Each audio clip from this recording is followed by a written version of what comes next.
Hello my dear students, welcome to my channel Institute for Knowledge. This is your chemistry chapter 1st chemical reactions and equations part 4. In this video we will discuss about the some important questions of this chapter. अगर आपने अभी तक इस channel को subscribe नहीं किया है तो इस चैनल को सब्सक्राइब करें और ऐसी ही एजुकेशनल वीडियो सबसे पहले पाने के लिए बेल आइकन को प्रेस कीजिए. So now students, our first important question is we need to balance our skeletal chemical equation. Give reason to justify the statement.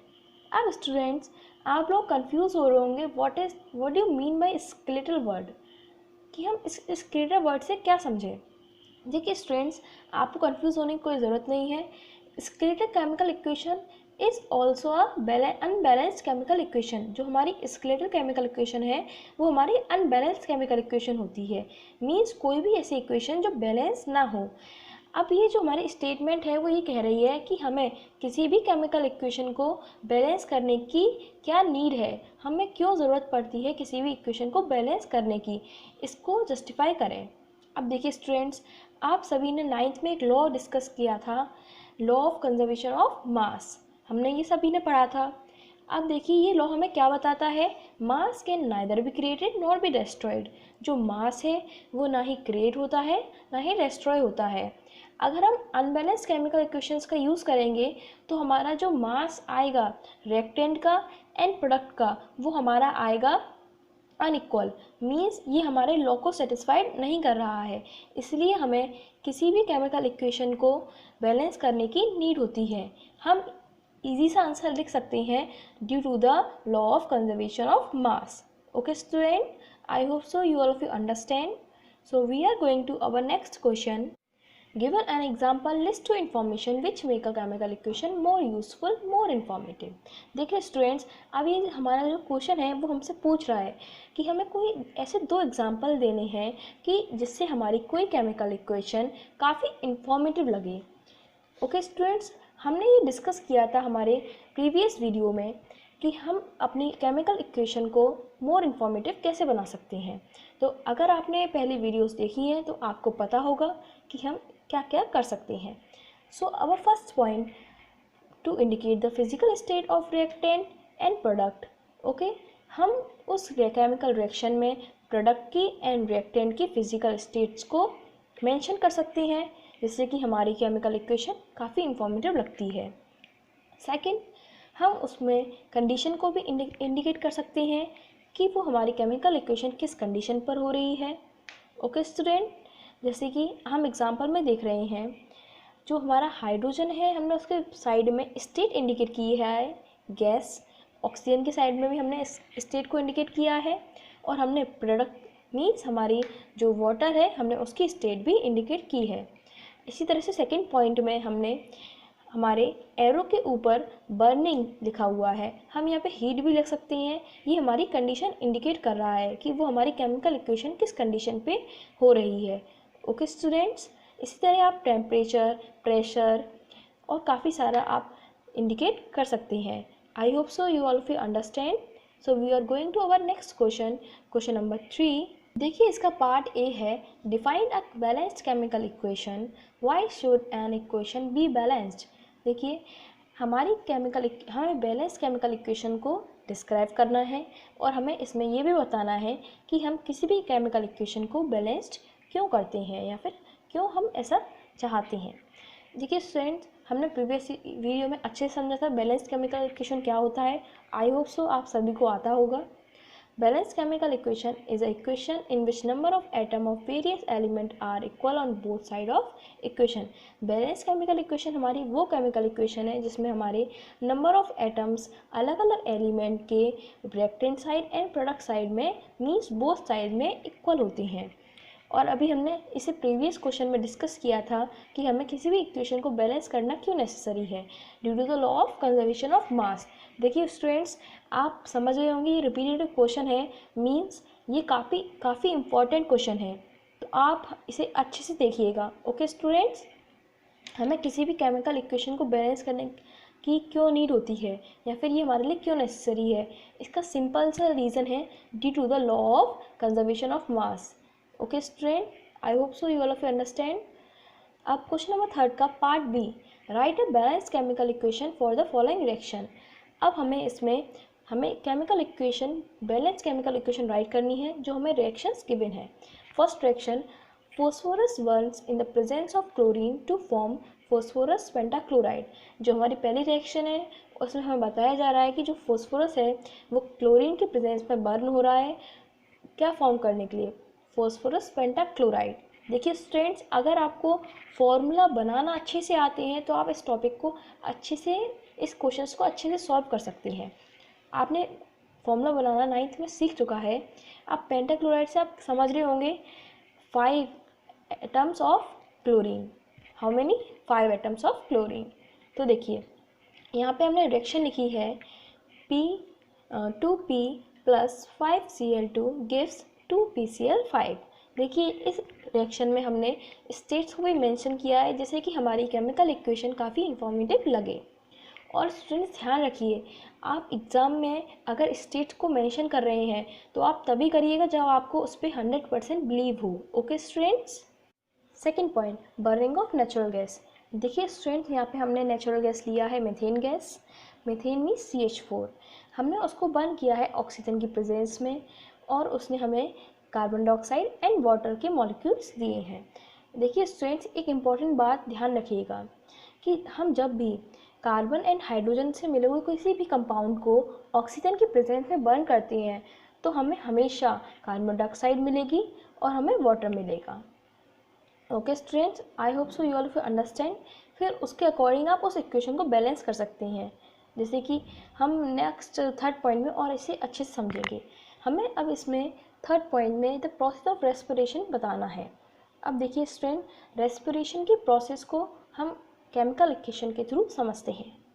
देखिए स्टूडेंट, हम जब भी ब्रीथ करते हैं तो हम ऑक्सीजन को इनहेल करते हैं और जब हम इनहेल करते हैं तो वो हमारा ग्लूकोज में जाकर मिक्स होता है, वहाँ रिएक्ट होता है और वो फॉर्म करता है कार्बन डाइऑक्साइड एंड वाटर को, जिससे कि हम कार्बन डाइऑक्साइड बाहर एक्सहेल कर देते हैं। अब इस रिएक्शन में हमने यही किया है। देखिए स्टूडेंट, हमने सबसे पहले ग्लूकोज का फॉर्मूला लिखा है और उसकी रिएक्शन हमने ऑक्सीजन के साथ करवाई है और हमें क्या मिला, carbon dioxide and molecule of water. अब देखिए स्टूडेंट, मैंने आपको सेकेंड पॉइंट में डिस्कस किया था कि जब भी हम कार्बन एंड हाइड्रोजन के कंपाउंड को रिएक्ट करेंगे ऑक्सीजन गैस के साथ तो हमें हमेशा ऑलवेज कार्बन डाइऑक्साइड मिलेगी और वाटर मिलेगा। अब देखिए स्टूडेंट, यहाँ पे हमने बैलेंस करके हमें 6 मॉलिक्यूल्स ऑफ कार्बन डाइऑक्साइड मिला है एंड 6 मॉलिक्यूल्स ऑफ वाटर। तो आपको मैंने केमिकल इक्वेशन को बैलेंस करना सिखाया है, तो आप उसको बैलेंस कर लीजिएगा। Okay students. So now we are going to our next question. Question number 4. Name the reducing agent in the following reaction. 3MnO2 plus 4Al gives 3Mn plus 2Al2O3. State which is more reactive, manganese or aluminium and why? देखिए students, इस question में हमें ये बताना है कि इस reaction में हमारा रिड्यूसिंग एजेंट क्या है और इस रिएक्शन में सबसे ज़्यादा मोर रिएक्टिव एलिमेंट कौन सा है, मैग्नीज या फिर एल्यूमिनियम, और क्यों। अब देखिए स्टूडेंट, इस रिएक्शन में जो हमारा मैग्नीज है वो ऑक्सीडेशन के लिए ऑक्सीजन प्रोवाइड करा रहा है, मींस जो हमारा मैग्नीज है वो ऑक्सीडाइजिंग एजेंट है और जो हमारा एल्यूमिनियम है ऑक्सीडेशन के लिए उस ऑक्सीजन को ले रहा है, मींस जो हमारा एल्यूमिनियम है वो रिड्यूसिंग एजेंट है। और आप इस टॉपिक को और अच्छे से समझ गए होंगे अगर आपने प्रीवियस वीडियोज़ को देखा होगा। देखिए स्टूडेंट्स, अब हमें मोर रिएक्टिव एलिमेंट बताना है। अब आप देख रहे हैं कि जो हमारा एल्यूमिनियम है उसने हमारा मैग्नीज को डिस्प्लेस किया है, उसने उसकी प्लेस ली है, मीन्स हमारा एल्यूमिनियम काफ़ी रिएक्टिव है मैग्नीज से क्योंकि उसने हमारा मैग्नीज को डिस्प्लेस किया है। और आप इसको अच्छे से समझ गए होंगे अगर आपने इसकी रिएक्टिविटी सीरीज़ को लर्न किया है। I hope so students all of you understand. So we are going to our next question. Question number 5. Biomagnesium ribbon is rubbed with sandpaper before burning. देखिए स्टूडेंट्स, हमें इस क्वेश्चन में ये बताना है कि हमें मैग्नीशियम रिबन बर्न करने से पहले उसे सैंड पेपर से क्यों रब करते हैं। अब देखिए, हम इसे बर्न करने से पहले रब इसलिए करते हैं क्योंकि इसके ऊपर एक प्रोटेक्टिव लेयर होती है मैग्नीशियम कार्बोनेट की, MgCO3 का होल ट्वाइस। और अगर हम इसे रब नहीं करेंगे तो हमारा जो रिएक्शन है उसकी प्रोसेस काफ़ी स्लो होगी और वो अच्छे से बर्न नहीं हो पाएगा। सो हम इसको इसी लेयर को रिमूव करने के लिए इसको सैंड पेपर की हेल्प से सबसे पहले रब करते हैं, फिर उसके बाद इसको बर्न करते हैं। Okay student, I hope so you all of you understand. So we are going to our next question number 6। Name the type of chemical reaction represented by the following equation. हमें type of chemical reaction बताना है जो भी इन chemical equations के through represent की जाती हैं। Okay student, so our first chemical equation is CaO plus H2O gives CaOH का होल ट्वाइस। देखिए स्टूडेंट, हम फर्स्ट केमिकल इक्वेशन में ये देख रहे हैं कि हमारे जो दो कंपाउंड हैं वो मिलकर हमारा एक कंपाउंड बना रहे हैं। मीन्स ये हमारी कॉम्बिनेशन रिएक्शन है। Which reaction? Combination reaction. Okay student, second chemical equation is 3BaCl2 plus Al2SO4 whole thrice gives 3BaSO4 plus 2AlCl3। देखिए स्टूडेंट्स, इस रिएक्शन में हमारा जो BaCl2 के Cl आइंस हैं वो हमारे रिएक्ट कर रहे हैं Al2SO4 का होल थ्राइस के Al आइंस के साथ और फॉर्म कर रहे हैं AlCl3। और इसी तरह से हमारा जो Al2SO4 होल थ्राइस के जो SO4 आइंस हैं वो हमारा रिएक्ट कर रहे हैं BaCl2 के Ba पॉजिटिव आइंस के साथ और फॉर्म कर रहे हैं BaSO4।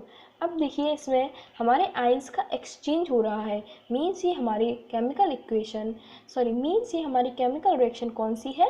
Double displacement. Okay students, I hope so you all of you understand. So our third chemical equation is FeSO4 is heat to form Fe2O3 plus SO2 plus SO3।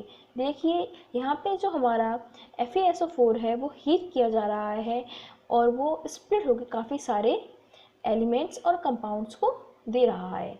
देखिए students, अब यहाँ पे काफ़ी सारे compound हमें मिल रहे हैं किसी एक कंपाउंड से।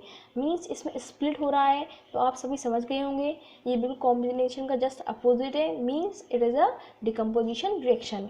अगर आपने प्रीवियस वीडियोस देखी हैं तो आपको ये क्वेश्चन काफ़ी अच्छे से समझ में आएगा। Okay students, I hope so all of you understand. So we are going to our next question, question number 7th। Write the chemical equation of the reaction in which following change have taken place with an example of each। देखिए students, हमें chemical reactions को लिखना है एक example के साथ जिसमें भी हमें ये चेंजेस दिखते हैं। First, change in colour. हमें अब ऐसी केमिकल इक्वेशन लिखनी है जिसमें हमें चेंज इन कलर फॉर्म मिलता है। देखिए students, copper Cu plus 2AgNO3 react with each other to form CuNO3 का होल ट्वाइस प्लस Ag। देखिए स्टूडेंट्स, यहाँ पे जो हमारा कॉपर है वो रिएक्ट किया है सिल्वर नाइट्रेट के साथ, जिसने फॉर्म किया है कॉपर नाइट्रेट को और हमारा सिल्वर सेपरेट हो गया है। तो यहाँ पर जो सॉल्यूशन है अब वो ब्लू कलर का बन चुका है और हमारा सिल्वर सेपरेट होने से हमें एक साइन सिल्वर मेटल मिला है। Okay student, I hope so you all of you understand. So we are going to our next point, change in temperature. आप देखिए students, NaOH plus HCl react to form NaCl plus H2O and gives heat। देखिए student, या तो हम यहाँ पे ये example लिख लें या फिर हम कार्बन का बर्निंग ऑफ कार्बन का एग्जांपल भी लिख सकते हैं, जो कि हमने प्रीवियस वीडियो में इस टॉपिक से रिलेटेड एग्जांपल में सीखा है। ओके स्टूडेंट्स, अब यहाँ पे इस रिएक्शन में देखिए हमारा टेम्परेचर इंक्रीज़ हो रहा है। देखिए एक्सोथर्मिक रिएक्शन है, तो एक्सोथर्मिक रिएक्शन में हमारी हीट रिलीज़ होती है। अगर हीट रिलीज़ होगी तो हमारी वो रिएक्शन में टेम्परेचर इंक्रीज़ होगा।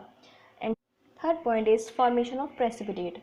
देखिए इस पॉइंट में हमारा लीड नाइट्रेट रिएक्ट हुआ है पोटेशियम आयोडाइड के साथ और उसने फॉर्म किया है lead iodide and potassium nitrate. देखिए स्टूडेंट्स, इस रिएक्शन में जो हमारा लीड नाइट्रेट था उसका सॉल्यूशन हमारा कलरलेस था, बट हमारा जो प्रोडक्ट में लीड आयोडाइड है अब उसने फॉर्म किया है हमारा एक येलो प्रेसिपिटेट। मीन्स यहाँ पे हमारा प्रेसिपिटेट का फॉर्मेशन हो रहा है। तो आई होप सो आप सभी समझ गए होंगे।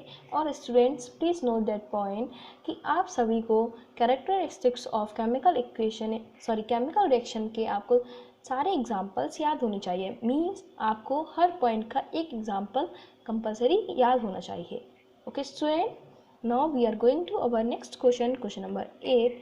What change in color is observed when white silver chloride is left exposed to sunlight? देखिए students, grey coloured silver metal is formed and chlorine gases evolve. जब हम सनलाइट की प्रेजेंस में AgCl को जब हम रखेंगे तो हमारा क्या होगा, सनलाइट की वजह से हमारा वो कंपाउंड ब्रेक हो जाएगा, मीन्स स्प्लिट हो जाएगा और Ag एंड Cl दोनों एलिमेंट को सेपरेट कर देगा। और जो हमारा ग्रे कलर आ रहा है वो बिकॉज ऑफ Ag, किसकी वजह से आ रहा है, सिल्वर की वजह से। और अब आप सभी जानते हैं ये रिएक्शन ब्रेक हो रही है, मीन्स स्प्लिट हो रही है, तो ये हमारी कौन सी रिएक्शन है, डिकम्पोजिशन रिएक्शन। और हम इस रिएक्शन को फोटोकेमिकल डिकम्पोजिशन रिएक्शन भी कहते हैं। Okay student, I hope so you all of you understand कि इस रिएक्शन में हमारा ग्रे कलर आया और वो किसकी वजह से आया। So we are going to our next point, next question, question number 9. Why is respiration considered as exothermic reaction? हम इसमें ये जानेंगे कि जो हमारा रेस्पिरेशन मीन्स जो हमारा ब्रीथिंग प्रोसेस है वो हमारी एक्सोथर्मिक प्रोसेस क्यों कंसिडर की जाती है। देखिए स्टूडेंट, हम जब भी रेस्पिरेट करते हैं मीन्स हम अपनी ब्रीथ को इनहेल एक्सहेल करते हैं तो उसमें हमारी एनर्जी निकलती है, एनर्जी रिलीज़ होती है। तो इसलिए हमने इस रिएक्शन को कंसिडर किया है एक्सोथर्मिक प्रोसेस, क्योंकि आप सभी जानते होंगे कि हमारे एक्सोथर्मिक वो प्रोसेस है जिसमें या तो हीट रिलीज़ हो या फिर कोई भी किसी भी टाइप की एनर्जी रिलीज़ हो, उसको हम एक्सोथर्मिक रिएक्शन बोलते हैं। Okay student, I hope so all of you understand. So we are going to our next question, question number 10. State one basic difference between a physical change and a chemical change. अब हमें एक basic means एक simple सा easy सा difference बताना है physical change और chemical change के बीच में। देखिए स्टूडेंट्स, फिजिकल चेंज में हमारा कोई भी नया सब्सटेंस फॉर्म नहीं होता है, बट इन केमिकल चेंज हमारा एक नया सब्सटेंस फॉर्म होता है नई प्रॉपर्टीज़ के साथ। देखिए students, in a physical change no new substance is formed, but in a chemical change new substance with new properties is formed. देखिए स्टूडेंट, फिजिकल चेंज आप समझ गए हैं, फिजिकल चेंज में कोई भी सब्सटेंस फॉर्म नहीं हो रहा है और केमिकल चेंज में हमारा नया सब्सटेंस फॉर्म हो रहा है नई प्रॉपर्टीज़ के साथ। Okay students, so we are going to our next question, question number 11. Name and state the law which is kept in mind when we balance chemical reaction. Again this question, ये question आपके सारे मैंने previous year से लिए हैं, तो आप समझ रहे हैं ये क्वेश्चन हमारा कितना इंपॉर्टेंट है। और हमारा सेम आंसर है law of conservation of mass. Okay student, आप सभी जानते हैं कि हमें केमिकल इक्वेशन को बैलेंस करना क्यों नेसेसरी है, क्योंकि because of law of conservation of mass. So we are going to our next topic, question number 12. In electrolysis of water, why is the volume of gas collected over one electrode double that of gas collected over that other electrode? देखिए student, ये reaction हमारी ये कह रही है कि हमें electrolysis of water में जो हमारा गैस का वॉल्यूम है वो हमारा एक इलेक्ट्रोड पे एक डबल होता है और दूसरे इलेक्ट्रोड के कंपैरिजन में। देखिए स्टूडेंट, हम सभी जानते हैं जो हमारा वाटर का मॉलिक्यूल है वो हमारा क्या कंटेन करता है, हाइड्रोजन एंड ऑक्सीजन, और उसका जो रेशियो होता है वो 2:1 होता है। इसलिए हमारा एक इलेक्ट्रोड पे जो हमारा गैस का कलेक्शन है वो डबल होता है as comparison to other electrode. Okay student, I hope so आप सभी अच्छे से समझ गए होंगे। Now student, our first chapter has finished. If you want some more previous year important questions video, so please comment. अगर आपको ये वीडियो अच्छी लगी है तो इसे लाइक करें, सब्सक्राइब करें, शेयर करें. Thank you for watching my video.